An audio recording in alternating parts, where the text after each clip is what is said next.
ለብሰን በባዶ ቀፎ እኔም በቀሚስ እናንተም በነጠላ የቀረንበት ትልቅ ሚስጥር ነግራችኋል።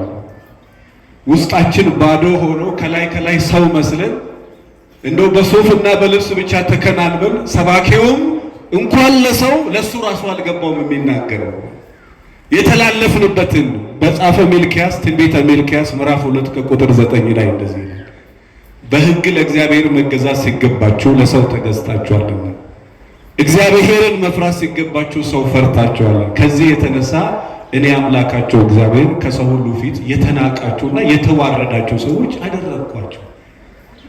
ለዛ ነው ሚስት ምንም ብታደርግ ባል የማይጥመው፣ ባል ምንም ቢያደርግ ሚስት የማይጠማት። ለዛ ነው ልጅ ምንም ቢያደርግ አባት ምንም የማይገባው። ለዛ ነው እናት ምንም ብታደርግ ለልጆቼ እናት ዋጋ የማይገባቸው። ለዛ ነው በሰው ሁሉ ፊት የተናቃችሁና የተዋረዳችሁ